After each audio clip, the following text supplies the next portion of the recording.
पिछली वीडियो में मैंने आपको सिंधु सभ्यता के नाम बताए थे और थोड़ा सा उसके बारे में बताया था कि कहाँ कहाँ किस चीज़ के अवशेष मिले, कैसे कैसे उसका नाम पड़ा, कौन सी उसमें लिपि मिली थी।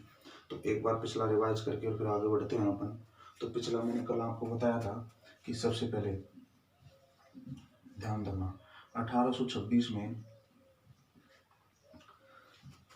चार्ल्स मैसन ने एक टीला खोजा था। इसके बाद 1826 में चार्ल्स मैसन ने टीला खोजा था। इसके बाद 1856 में यहाँ पर रेलवे लाइन का कार्य प्रारंभ हुआ था। किसके मध्य? कराची और लाहौर के मध्य। कराची और लाहौर के मध्य। इसके बाद बात करें तो मैंने आपसे कहा था कि यही रेलवे लाइन का जब कार्य हो रहा था तो यहाँ पर ही एक स्थान मिला और उस स्थान का नाम पड़ा हड़प्पा। ये कब मिला था? 1921 में, यानी 1921 में यह स्थान मिला था। इसके बाद अगर बात करें तो यहीं पर मैंने आपको बताया था कि यहाँ पर भाव चित्रात्मक लिपि के रूप में लेख मिले थे। भाव चित्रात्मक लिपि के रूप में क्या मिले थे? लेख मिले थे। यानी कि इसमें सब सर्वाधिक इस लिपि में आकार यू आकार एवं मछली के आकार के, यू आकार के एवं मछली के आकार के क्या मिले थे? चित्र मिले थे। ध्यान रखना है आपको। 1826 में चार्ल्स मैसन ने सबसे पहले एक टीला खोजा था, ध्यान नहीं दिया गया था। उसके बाद यहाँ पर 1856 में कराची और लाहौर के मध्य जब रेलवे लाइन बिछाई जा रही थी उस वक्त यहाँ पर कुछ अवशेष मिले थे, ईंटें मिली थी। तब उसको खोदा गया, उसका उत्खनन कार्य करवाया गया। तब पहला स्थान को मिला कौन सा? हड़प्पा। और हड़प्पा कब मिला था? 1921 में। इसके बाद भाव चित्रात्मक लिपि वाले लेख मिले और लेख जो थे वो किस रूप में मिले थे? भावों के रूप में मिले थे, है ना। यू आकार एवं मछली के आकार के उसमें क्या मिले थे? चित्र मिले थे मित्रों। तो ये चीज मैंने कल आपको बताई थी, तो इसको देखना है आपको थोड़ा सा। इसके बाद मैं आपको बता रहा था कि सबसे पहले हड़प्पा की खोज हुई, उसके बाद किसकी हुई थी? मोहनजोदड़ो की खोज हुई थी। तो आज मैं आपको बताने वाला हूँ। इसके बाद इसका जो कार्यकाल था, इसका जो कह सकते हैं कि काल समय कौन सा था, तो जो समय था इसका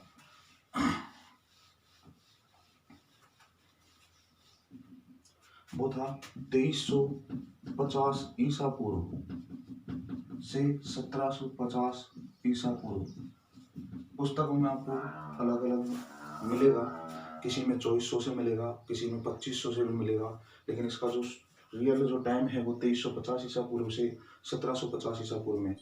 बहुत सी बार आपसे ये भी पूछ लेगा कि सिंधु सभ्यता जो है, इस सिंधु सभ्यता के बारे में ये भी पूछेगा आपसे कि सिंधु सभ्यता का समय काल क्या था या क्या है। तब आपको यहाँ पर ऑप्शन मिलेगा किस तरीके से। देखो यहाँ पर आपको ऑप्शन मिलने वाले हैं, उसका आपको विशेष रूप से ध्यान रखना है।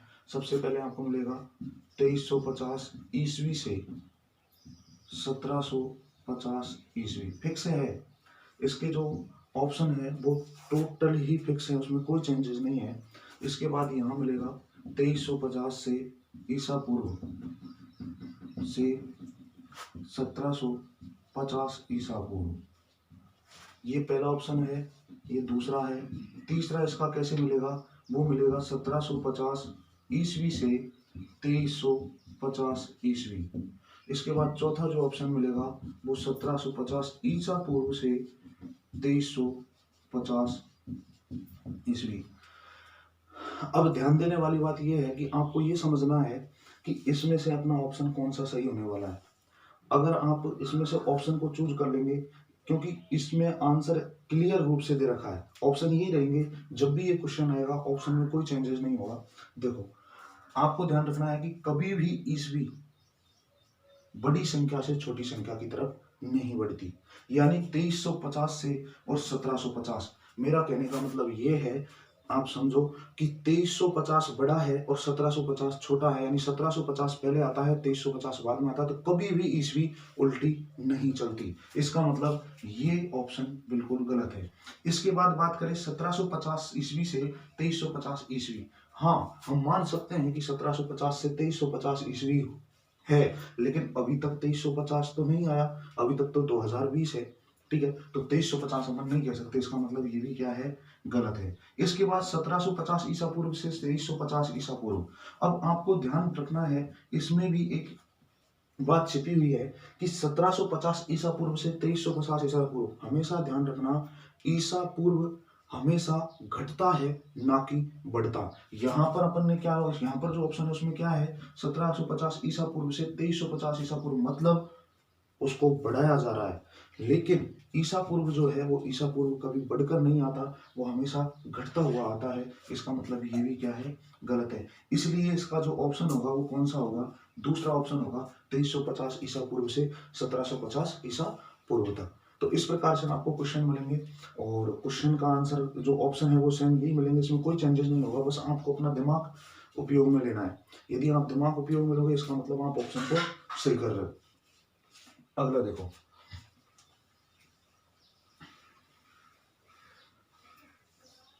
ईसवी और ईसा पूर्व का क्या सीन है, ये भी मैं आपको समझा देता हूं। ईसवी और ईसा पूर्व, मान लो एक मिड पॉइंट है यहां पर 0। अगर अपन देखें तो इधर बढ़ा हुआ 0, 50, 100, 500, 2000 और 2020। ठीक है, इधर भी अपन बढ़ाएंगे 0, 10, 50, 2000 और 2020 तक मान के चलो। हमेशा ध्यान रखना,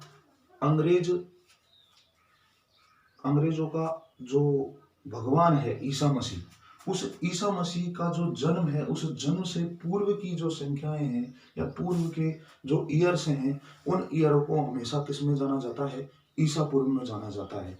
जैसे मान लो आपको मैंने अब कल एक टॉपिक डाला और मैंने आज भी एक टॉपिक डाला, तो आप किस प्रकार बोलोगे, बोले आने वाले समय में एक सिंधु घाटी सभ्यता का टॉपिक पढ़ा था ना कि पढ़ा है नहीं था। तो ध्यान रखना है, इसमें भी ईसा पूर्व जो है, इस ईसा मसीह के जन्म से पूर्व की जो ईयर्स हैं, उन ईयरों को हमेशा ध्यान रखना क्या कहा जाता है, ईसा पूर्व कहा जाता है। और ईसा मसीह के जन्म के बाद की जो संख्या है या ईयर्स हैं, उन्हें क्या कहा जाता है, ईस्वी कहा जाता है। ये चीज आपको ध्यान रखनी है। अच्छा, अपने जो देश में 3 संवत चलते हैं, एक चलता है विक्रम संवत, और विक्रम संवत की आप बात करो तो विक्रम संवत जब प्रारंभ हुआ था, तो ईसा पूर्व, जो ईसा पूर्व है, इस ईसा पूर्व से 57 ईसा पूर्व से स्टार्ट हुआ था। जब 57 ईसा पूर्व था, उस वक्त यह स्टार्ट होकर और आज तक यह 2020 तक है। यानी कि अपन इसको काउंट कर सकते हैं। कैसे काउंट करेंगे, ये चीज आपको ध्यान रखनी है। मान लो 2020 अब वर्तमान में चल रही है, और ये कितने साल पहले चालू हुआ था, 57 साल पहले। इसका मतलब मैंने इसमें से 57 साल क्या कर दिए, लेस कर दिए। यानी ध्यान रखना, 10 - 7 कितना, 3। इधर अगर अपन देखेंगे तो 6, 0 और 1, यानी कितना हो गया, 1063 ईसा पूर्व। क्या हो गया, 1063 ईसा पूर्व, सॉरी 1963 ईसा पूर्व। अब ध्यान रखना है आपको, 1963 विक्रम संवत चल रहा है अपना। कौन सा चल रहा है, 1963 विक्रम संवत। तो इस चीज का आपको विशेष रूप से ध्यान रखना है। ठीक है, यहाँ पर आपको इस चीज का ध्यान रखना है कि ईसा जो विक्रम संवत है, वो विक्रम संवत कितने साल पहले स्टार्ट हुआ था, कितने ईसा पूर्व, 57 ईसा पूर्व पर स्टार्ट हुआ था। इसके बाद अगर अपन बात करें तो यहाँ पर एक और अपने संवत है, और वो संवत कौन सा है, वो है शक संवत। शक संवत, और शक संवत ईस्वी 78 ईस्वी से प्रारंभ हुआ। कहां से प्रारंभ हुआ, 78 ईस्वी से प्रारंभ हुआ। यानी देखो, पहले मैं आपसे कह दूं, इससे पहले अपन ने क्या किया था, सॉरी, यहाँ पर अपन को जो विक्रम संवत है उस विक्रम संवत में क्या करना है, विक्रम संवत में आपको ध्यान रखना है क्या करना है। इधर देखो, विक्रम संवत में 57 ईसा पूर्व पहले है, पहले मतलब ऐड करना है ना। तो ऐड कैसे करोगे, 2020 और 57 यानी 7/7/2077 विक्रम संवत चल रहा है। सॉरी, इस तरीके से ध्यान रखना है आपको। ध्यान रखना है कि इसको माइनस ना करके इसको प्लस करना है, यानी 2000 जो 57 है, 57 ईयर जो ईसा पूर्व प्रारंभ हुआ था उसको ऐड करना है किसमें, 2020 में, क्योंकि ये पहले 57 वर्ष पहले स्टार्ट हुआ था। यहाँ पर जो शक संवत है वो शक संवत 78 ईस्वी से प्रारंभ हुआ था, यानी 78 ईस्वी तो निकल गई, 78 ईस्वी तो निकल गई, लेकिन 78 ईस्वी से और 2020 तक का जो समय है वो किस में आता है, शक संवत में आता है। तब आपको ध्यान रखना है कि 78 को क्या करना है, लेस करना है किसमें से, 2020 में से। तो 78 को जो अपन लेस करेंगे तो 10 - 8 यानी 2, और यहाँ पर 7 4 11 और 1942 यानी 1942 शक संवत चल रहा है वर्तमान में। कौन सा, 1942 शक संवत। आप काउंट कर सकते हो, कभी भी कर सकते हो आप, 2020 में, 22 में, 21 में, सॉरी 24 में, जब भी आपको करना है आप कर सकते हो। किस तरीके से कि अगर विक्रम संवत की पूछे मतलब 57 साल जोड़ दो, अब वर्तमान जो ईयर चल रही है उसमें। यदि आपसे पूछे क्या शक संवत, तो शक संवत में जो वर्तमान ईयर चल रही है उसमें से 78 ईस्वी घटा दो। इसके बाद एक और आता है जो मुसलमानों का संवत होता है, उसको बोलते हैं हिजरी संवत, हिजरी संवत। और हिजरी संवत की बात करें तो हिजरी संवत प्रारंभ हुआ था 622 ईस्वी में। कब हुआ था, 622 ईस्वी से प्रारंभ हुआ था, 622 ईस्वी से हिजरी संवत प्रारंभ हुआ था। इसका मतलब आपको ध्यान रखना है, हिजरी संवत की जब भी अपन काउंटिंग करेंगे तो हिजरी संवत में आपको ध्यान रखना है कि हिजरी संवत में 622 ईस्वी तो क्लियर हो गई, 622 ईस्वी तो निकल चुकी, बची कितनी, जो देखना है आपको 2020 में से अपन को 622 क्या करने हैं, कंप्लीट घटाने हैं। तो यहाँ पर 8, यहाँ पर बचा 1, यहाँ पर कितना हो गया 9, इधर अगर अपन ध्यान देंगे तो यहाँ पर कितना बचा 9, यहाँ पर 3 यानी 1398 हिजरी संवत। अब वर्तमान में जो चल रहा है वो चल रहा है 1398 हिजरी संवत। तो आप काउंट कर सकते हो, हमेशा ध्यान रखना इन चीजों को। ये क्या है, थोड़ी बेसिक जानकारियां हैं, इनको जानना बहुत जरूरी है। काफी बच्चे विक्रम संवत, शक संवत और हिजरी संवत के बारे में नहीं जानते, तो काफी बार दे देते हैं वो। कोई भी जैसे पाबू जी है, राजस्थान जी की में अपन बात करेंगे तो कोई पाबू जी है, लोक देवता है, लोक देवियां हैं, उनके बारे में जो अपन अध्ययन करेंगे तो उसमें विक्रम संवत भी मिलेगा आपको, शक संवत भी मिलेगा, हिजरी संवत भी मिलेगा। तब आपको इस चीज का विशेष रूप से ध्यान रखना है। तो एक बार आप वापस से देख सकते हो इसको कि ईसा मसीह जो है, उस ईसा मसीह के जन्म से पूर्व की जो वर्ष है वो काउंट की जाती है। उन्हें तो क्या कहते हैं अपन, उन्हें कहते हैं अपन ईसा पूर्व। और जो पहले बाद की जाती है उन्हें ईसवी कहा जाता है। ठीक है, तो आपको ध्यान रखना है। इसके बाद विक्रम संवत की बात करें तो विक्रम संवत जो प्रारंभ हुआ था वो विक्रम संवत कब हुआ था, 57 वर्ष पूर्व, 57 वर्ष, 57 ईसा पूर्व से प्रारंभ हुआ था, 57 ईसा पूर्व से। यहाँ पर अगर शक संवत की बात करें तो शक संवत की बात करें तो अपन कब से प्रारंभ हुआ था शक संवत, ये हुआ था 78 ईस्वी से, नॉट ईसा पूर्व। ईसा पूर्व से जो प्रारंभ हुआ था वो तो विक्रम संवत है 57 ईसा पूर्व से, लेकिन शक संवत जो प्रारंभ हुआ था वो 78 ईस्वी से। हम कंफ्यूज नहीं होना है क्योंकि 78 ईस्वी है ना कि 78 ईसा पूर्व है। ठीक है, इसके बाद यहाँ आता है हिजरी संवत। और हिजरी संवत की अगर अपन बात करें तो हिजरी संवत का आपको ध्यान रखना है कि जो हिजरी संवत है वो हमेशा 622 ईस्वी से प्रारंभ होता है।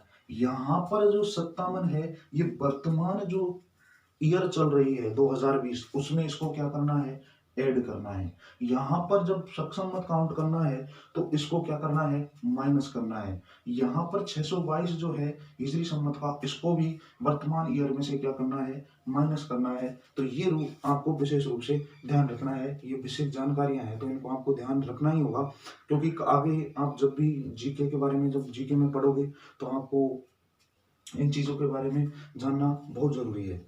ठीक है, इसका आप स्क्रीनशॉट ले सकते हो, इसको आप अपने नोटबुक में भी उतार सकते हो। तो एक बार आप उतारो।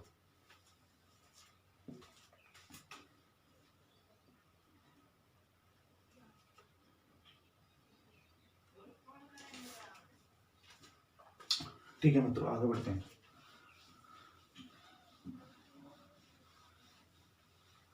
कल मैंने छोड़ा था, इंट्रोडक्शन दिया था, और आज अपन पढ़ने वाले हैं मोहनजोदड़ो। मोहनजोदड़ो, हड़प्पा भी पढ़ेंगे, लेकिन उससे पहले अपन पढ़ते हैं मोहनजोदड़ो। और मोहनजोदड़ो 1 बाय 1 अपन एक एक स्थान पढ़ेंगे। तो मोहनजोदड़ो की अगर बात करें तो सबसे पहले आपको ध्यान रखना है, मोहनजोदड़ो की अगर बात आए तो मोहनजोदड़ो में आपको ध्यान रखना है कि मोहनजोदड़ो को क्या कहते हैं? मृतकों का टीला। मृतकों का टीला, यानी आपसे क्वेश्चन पूछ सकता है कि मृतकों का टीला किसे कहा जाता है, तब आपको ध्यान रखना है किसे कहा जाता है? मोहनजोदड़ो को। किसको कहा जाता है? मोहनजोदड़ो को। ठीक है। मृतकों का टीला मतलब कोई व्यक्ति मर चुका है। मृतकों का टीला मतलब कोई व्यक्ति मर गया। व्यक्ति के मरने के बाद आपको पता है कि कोई ना कोई उसके पीछे रीजन, कारण होता है। कोई ना कोई उसके पीछे कारण अवश्य होता है। जैसे मान लो कोई व्यक्ति मर गया, मरने के पीछे क्या हुआ कि हो सकता है वो कैंसर से मर गया, हो सकता है वो अन्य किसी बीमारी से मर गया, हो सकता है एक्सीडेंट से वो खत्म हो गया, हो सकता है उसने फांसी लगा आत्महत्या कर ली, है ना, सुसाइड उसने कर लिया। तो हर तरीके का प्रयास होता है। यहाँ पर जो व्यक्ति मरा था, ये किससे मरा था? मलेरिया। किससे मरा था? मलेरिया। मलेरिया नामक बीमारी है। तो आपको ध्यान रखना है कि मलेरिया के जो अवशेष प्राप्त हुए हैं वो कहाँ से प्राप्त हुए हैं? वो मोहनजोदड़ो से प्राप्त हुए हैं। कहाँ से प्राप्त हुए हैं? मोहनजोदड़ो से। इसके बाद जब व्यक्ति मर गया तो मरने के बाद उसको ले जाने लगे, और ले जाने लगे तो यहाँ पर आपको पता है कि व्यक्ति को ले जाने के लिए अर्थी बनाई जाती है, अर्थी तैयार की जाती है। और अर्थी तैयार की जाती है तब उसमें सूती वस्त्र का उपयोग किया जाता है। किसका किया जाता है? सूती वस्त्र। किसका किया जाता है? सूती वस्त्र का। और सूती वस्त्र के जो अवशेष प्राप्त हुए हैं वो कहाँ से प्राप्त हुए हैं? मोहनजोदड़ो से। सूती वस्त्र के अवशेष भी कहाँ से प्राप्त हुए हैं? मोहनजोदड़ो से। इसके बाद कहते हैं कि 2 व्यक्ति आगे और 2 व्यक्ति पीछे, यानी कितने हो गए? 22 हो गए। 4 नहीं, 22। और 22 के आगे आप 1922 लिख दोगे, यानी कि 1922 में किस स्थान की खोज की गई? मोहनजोदड़ो की। किसकी की गई? मोहनजोदड़ो की। यानी आपसे पूछ लेगा कि मोहनजोदड़ो की खोज कब की गई? तो 1922 में।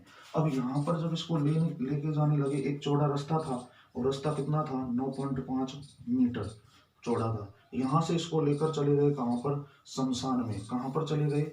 शमशान में। यहाँ पर जाके इसको क्या कर देंगे? क्या कर देंगे? इसको जला देंगे। जलाने के बाद क्या बन जाएगा? राख। क्या बन जाएगा?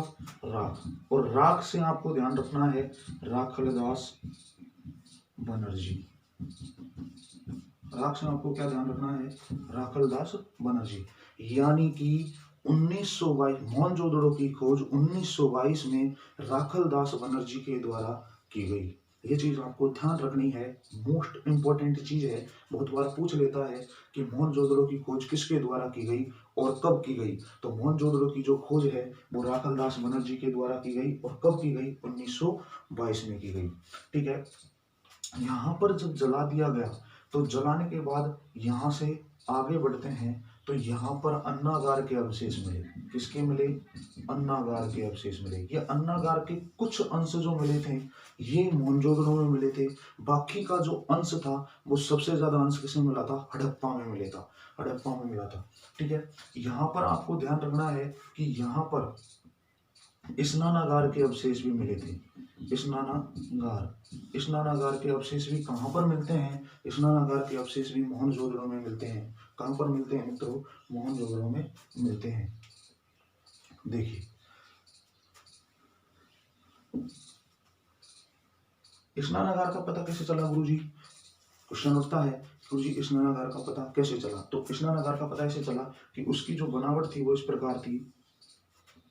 यहाँ पर दक्षिण में सीढ़ियाँ थी, सॉरी उत्तर में सीढ़ियाँ थी, इधर दक्षिण में सीढ़ियाँ थी, और यहाँ पर एक निकास नली थी पानी की, और बीच में एक कुआं था।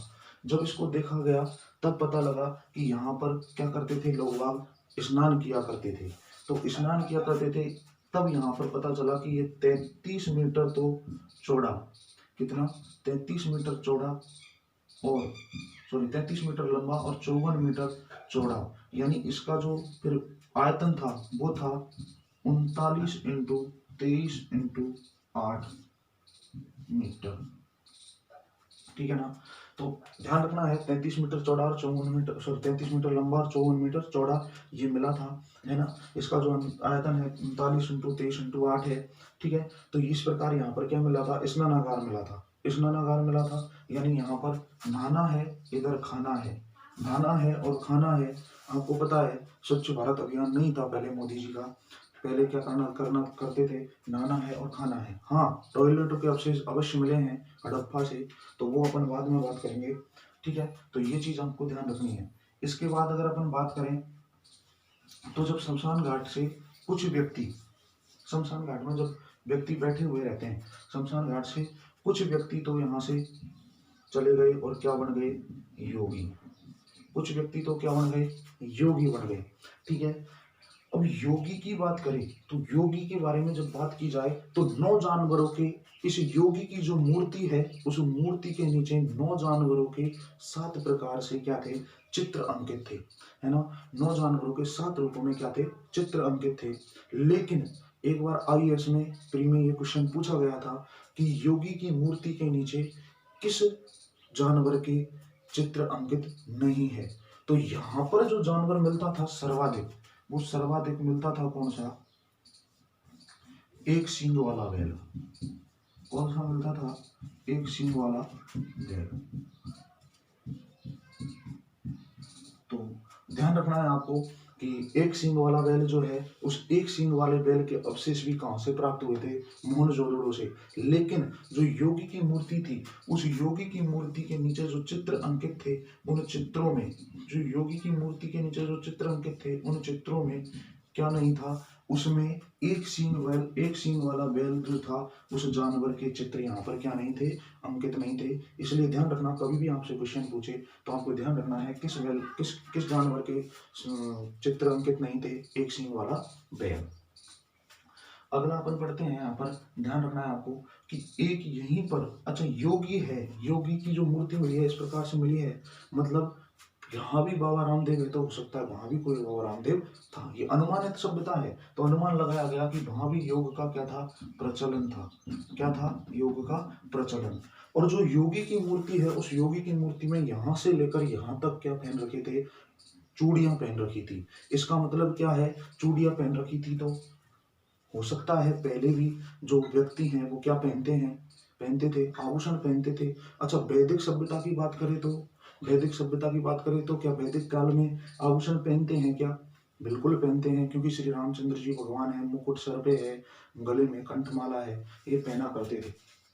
ये चीज आपको ध्यान रखनी है। इसके बाद आपको ध्यान रखना है कि यहीं पर इस मोहनजोदड़ो में ही एक नर्तकी के अवशेष मिले हैं। किसके मिले हैं, नर्तकी के अवशेष, यानी नृत्य करती हुई एक औरत के चित्र के अवशेष मिले हैं। तो आपको ध्यान रखना है, सबसे सिंपल है, आराम से समझ में भी आ सकता है आपके, मैंने कहानी के रूप में आपको बताया है, और कहानी को समझने का प्रयास कीजिए। उसमें क्या दिया हुआ है, एक बार वापस से देखो।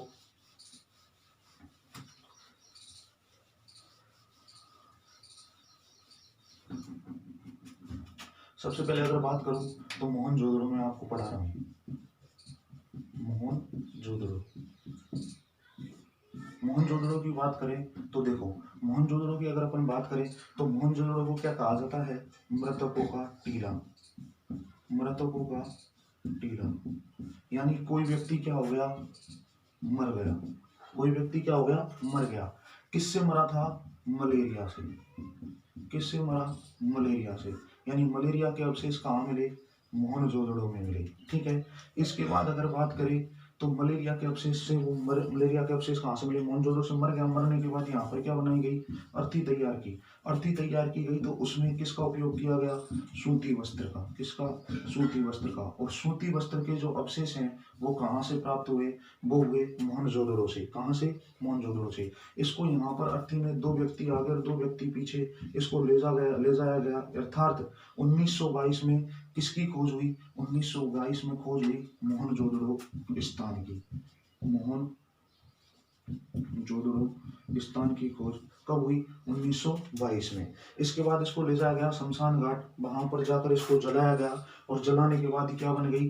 राख बन गई। और राख से मतलब ध्यान रखना, राखल दास बनर्जी। किसने खोज की थी? राखल दास बनर्जी ने। इसकी खोज कब की? किसने की थी? राखल दास बनर्जी ने। कब की थी? 1922 में। इसके बाद अगर बात करें यहीं पर, तो मैंने कहा था कि यहाँ से कुछ व्यक्ति तो गए कहाँ पर? योगी बन गए। क्योंकि जब शमशान घाट में व्यक्ति को जलता हुआ देखते हैं तो दिमाग में क्वेश्चंस काफी आते हैं। ऐसे क्वेश्चन आ सकते हैं, कोई खुद के दिमाग में ऐसे क्वेश्चन आते हैं काफी बार कि हो सकता है आज ये जल गया, कल अपन को भी मरना है और अब अपन को भी जलना है। तो ये चीज का बन तो योगी बन गए। और योगी जो बने थे, उस योगी की मूर्ति जो थी उसके नीचे जो 9 जानवरों के चित्र 7 प्रकार से थे, वो 9 जानवरों के चित्र 7 प्रकार से जो थे, उनमें किस जानवर का चित्र अंकित नहीं था? तो वो किसका नहीं था? वो था एक सींग वाला बैल। किसका? एक सींग वाला बैल वाला बैल। इसके चित्र क्या नहीं थे? अंकित नहीं थे। इसके बाद यहीं पर किसके अवशेष मिलते हैं? यहीं पर नर्तकी के अवशेष मिलते हैं। किसके मिलते हैं? नर्तकी के अवशेष मिलते हैं। यहीं पर अगर बात करें तो मोहनजोदड़ो में ही आपको मिलेगा स्नानागार। क्या मिलेगा?